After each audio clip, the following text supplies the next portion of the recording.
Imagine knowing exactly what your students are learning and exactly which steps you need to take next. Join us in Down with the Reading Quiz to craft meaningful and productive formative assessments that move away from gotcha moments of basic recall and toward assessing what your students actually can do. In this 30-minute free masterclass, we'll share 3 powerful assessment keys that work for any novel at any time of the year. Head to shop.bravenewteaching.com/masterclass to sign up, and we'll also send you a free workbook to keep track of all your notes. Once again, that's shop.bravenewteaching.com/masterclass to nail formative assessments forever. Hey, Amanda. Hey, Marie. What are you up to later? Want to join me for happy hour? I'm all in. And guess what's amazing? Our listeners and friends of the podcast can also join us because Brave New Teaching Happy Hour has officially launched. Cheers! Cheers, everyone. We are officially hanging out a little bit longer after school with an extended, extra private podcast feed just for you. Yes. Members of Happy Hour get extra 15 minutes of the podcast, give or take, because you know us, we run a little bit long. It's just kind of how we are. But if you would like to get in on this Happy Hour action, please join us. It is only $5 a month. Head to curriculumrehab.com/happy hour and get yourself signed up, because when you're there, Amanda, tell our friends what we do every month for our Happy Hour members.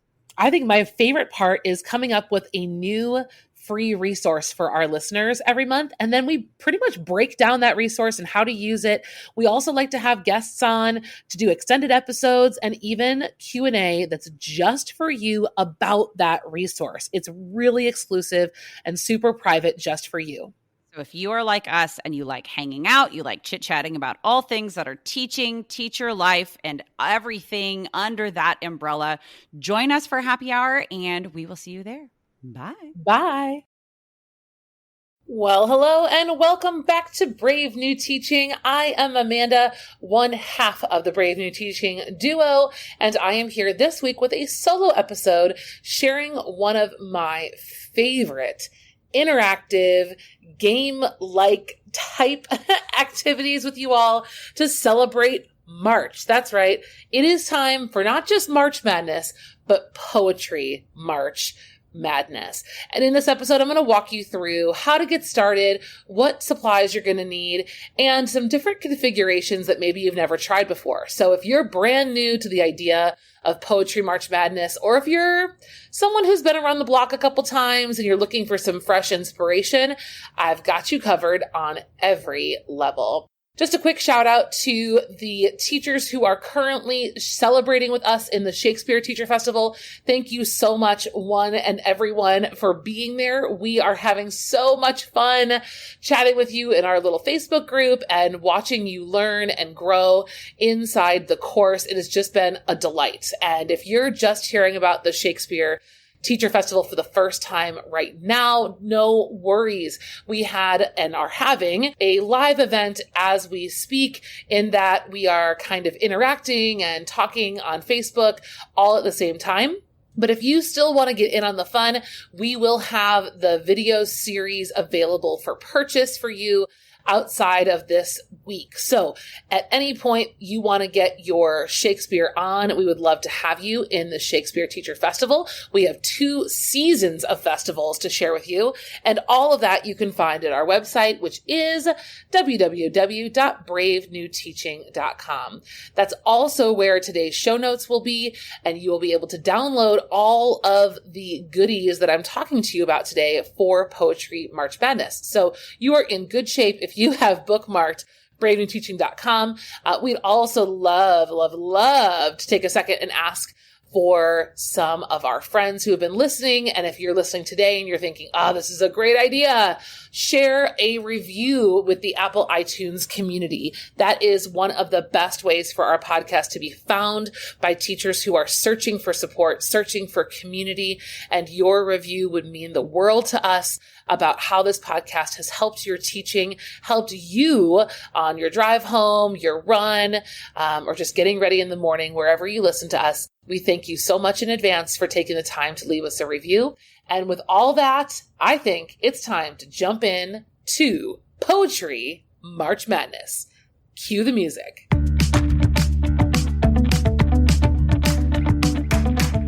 You're listening to Brave New Teaching, and we are so much more than a podcast. We give teachers the inspiration, support, and tools to challenge the status quo. I'm Amanda, and I'm a former English teacher from Illinois. And I'm Marie, and I'm a teacher from Southern California. Join us at bravenewteaching.com to find out more about our courses, festivals, and get every episode's show notes. We're so glad you're here. Enjoy the show.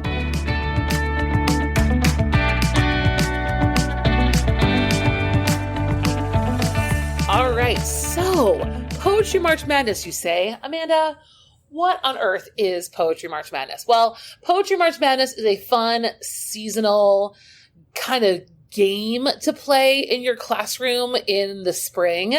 The month of March is relatively, unimportant when it comes to this activity. It's fun to overlap with basketball, but to be honest, I've never really worked at a school where March Madness basketball matchups were really even a big deal.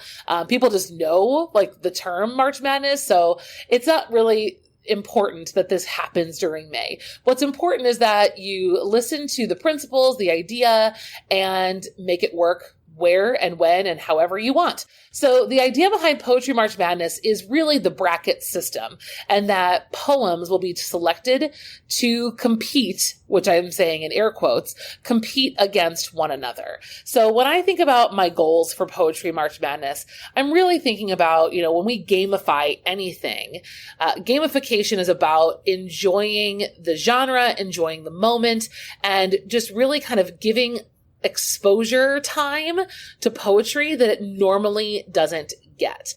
And with a March Madness type of experience, we don't have to dedicate a ton of class time to one particular poem, or even get that deep. Poetry March Madness is about exposing students to a wide variety of poets, styles, movements, and giving them the license to say, I like this and I don't like this. We know how important it is for students to be able to have and exercise those opinions. And this is a wonderful way to incorporate that into an everyday type of experience for students without it taking up or taking over an entire unit. So besides the exposure piece, I also really want to eliminate the stigma of poetry being this unreachable and extremely difficult text. I think students come into English class, especially, with the expectation for poetry to be difficult and impossible and something unreachable. And Poetry March Madness, the minute you turn something into a game, we get rid of that stigma. And that's a huge part of creating the kind of classroom environment that we need for vulnerability. I talk about this a lot on the podcast, and I probably going to talk about it even more moving forward, because in order to accomplish the things that we're trying to accomplish here with inquiry-driven learning and units that ask students to be curious and question-driven, we have to create the kind of space where students feel comfortable being vulnerable, asking questions and trying to find answers to things that we don't know the answers to requires quite a deep amount of courage and intellectual curiosity. And I'm not going to be sugarcoating anything. That felt like something that was very difficult to achieve until right around this time of the year. Classroom community is something that we build and work on and repair and build back up again all year long. But it is not something that just magically happens after 6 or 7 wonderful team building activities that we do in August and September. It is an ongoing work in process, and we're always trying to get closer as a group in a way that we can be intellectually curious together. So for me, Poetry March Madness is one awesome layer to this. It's a fun game we all play together with its roots in something very academic and very important, but also something that students can feel that they have some agency over. So that's my rationale. That's kind of the goals behind the scenes as we move forward. So as you're developing your own version or you're deciding whether or not this is worth your time, that's what I have in mind as I'm developing this process. Well, hello, brave new teachers. Pardon the interruption. I wanted to invite you all to a pretty cool opportunity. Some of you have already had this, and some of you have just heard us talk about it quite a bit. Amanda and I have a masterclass that is all about designing and delivering formative assessments to students in ways that are really useful and purposeful and extremely equitable and inclusive in our classrooms. And so I wanted to make sure that you all have the opportunity to join us. It is our masterclass called Down with the Reading Quiz, Formative Assessments for a New Generation.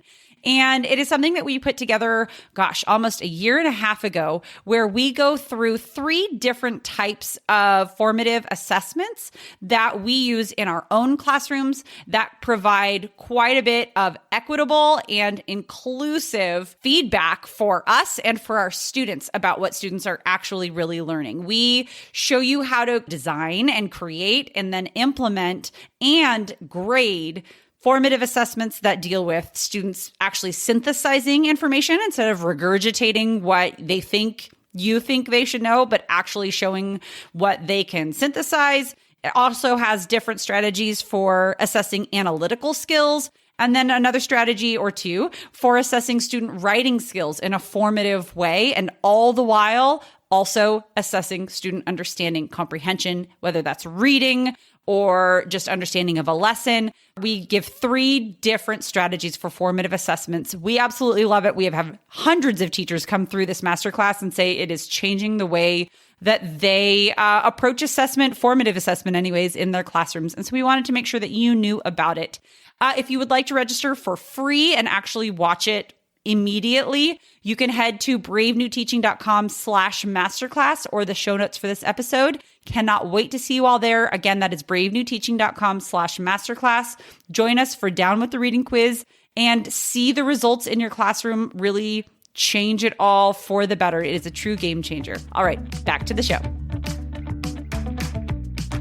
So before we start setting up Poetry March Madness, we need to think through the process of where it's going to fit into our classroom experience. Will this be a daily activity that we're doing for bell work? Is this going to be something that we're doing once in a while in the hallway on a bulletin board? Is this going to be something that we're going to assign to students at the beginning of a month, give them a long period of time to read, listen, and watch on their own, and then come together for voting once a week? There are a lot of different ways to do it. So think through where and how you want students interacting with poems. The most common I've seen and the most common that I've used has been as bell work. So if we're going to do bell work, I want you to picture a bracket in your mind, or you can go to bravenewteaching.com and look at the bracket that I have. And this is how we're going to map out how many days of bell work we're going to get for the number of poems that we have. So each day we have 2 poems competing. And so day 1 might be poem A versus B. Then day 2 would be C versus D, then E versus F, G versus H. Okay, then we've kind of gone down a series. That's 8 poems. Then we'll go through on the other side of the bracket, another set of pairings. 4 more days or 4 more pairings. So for me, round 1 could take a week, right? So pair 1, pair 2, pair 3, pair 4. Then on my other side is pair 1, pair 2, pair 3, pair 4. So we've got 2 weeks, essentially, like a Monday through Thursday, full of bell work, the first 2 weeks. The next round is the reduction, right? So the losers are out, the winners have moved on. Round 2 then is 2 more sets of poems. So that is 1 other week. So there's 4 more pairs for round 2. And then the last week would be the finals. So in a Sweet 16 setup, again, this is going to make a lot more sense if you're looking on the bracket. A Sweet 16 setup for me would be approximately 1 month's worth of bell work, 4 weeks worth of bell work if you see your students every day in a 50-minute class period setup. If you want to do a different version, there's another way to do this. You could also choose all your poems ahead of time, assign them to your students. Maybe you put them all in Google Classroom and say, okay, this week I want you to read and listen to poems 1 through 8. Then on Friday, maybe your class comes together, and after everyone's read and listened to and experienced the poems, we do all of our voting on one day. That's also possible. And then students have kind of had a little bit of time to sit with the pieces, and some of the poems, if they're watching them on YouTube, they've had time to maybe watch a couple of times. And that's a really fun way to do this as well. All that is to say is figure out how many days you need so that you know how many poems you need in order to do that. That will be really powerful for you moving forward. The next thing you want to consider are the types of poems to include. I have seen some really cool, new and evolved ideas, but to be perfectly honest, my brackets is a mishmash. And every year I swap out poems that kind of kids didn't really feel, kids really enjoyed, I try to keep. And I just have I feel like a healthy potpourri of poets across time periods, poets across racial and ethnic and geographical locations and backgrounds. A variety of voices in terms of gender, in terms of age, ability. I try to just keep a nice variety. I even have a few poems that are bilingual and express these ideas in ways other than I think what students expect in poetry, which is a very formal English. So that kind of variety is something that's very fun, but also kind of a black hole that we can get lost in. So if you want your poems ready to go and pre-selected for you, grab my free download. You can have mine, no problem. They're all yours. And I have all of mine attached to QR codes. So that leads me into the last part of the setup, which is physically creating the opportunity for March Madness to happen. So the physical bracket can be a bulletin board, and your classes are keeping track of the winners day by day. This could be something in your classroom or in the hallway. This could be a digital bracket that you keep on Google Classroom or Canvas. I have done typically both. So I like to run a Poetry March Madness between my classes. And then I usually also run one that's school-wide via a bulletin board. And the students who come to the bulletin board scan the QR code. And then I also have a QR code to scan for the voting. So QR codes are my friend. And the voting is just going to a Google form that's really easy where students say poem A wins or poem B. And that way I don't have to change the Google form because I just label my poems by AB or 1-2, and every day there's a new 1-2, 1-2, 1-2, and it keeps the voting super simple. All of this is to say you have the sky as the limit for your Poetry March Madness. What's most important is that we keep in mind the goals. Creating opportunities for more and new voices to enter our classroom, giving students a chance to interact with poetry in a non-threatening and fun kind of way. Whatever you do, that's going to be paramount, and that's going to be powerful and life-changing for our students. I've got a lot more to say about poetry, and I will link those episodes for you below. I have just released a brand new Poetry Big 6 slide deck full of mini lessons if you're looking for new ways to step up your poetry instruction, that I will link all in the show notes for you to check out when you have some time. But in the meantime, I hope you have so much fun laying out Poetry March Madness, challenging your kids to just get in, listen to a poem, and make an evaluation.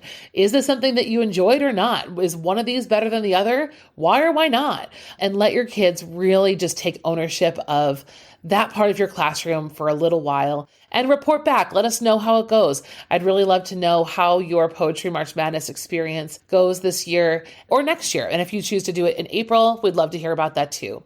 Thank you so much for joining me today on the podcast. It's been delightful chatting with you all today, and I very much look forward to next week's episode when I'm back with my good buddy, Marie. Have a wonderful rest of your day. Get out there and go teach them. Thanks again for listening to Brave New Teaching. We'd love to keep the conversation going over on Instagram.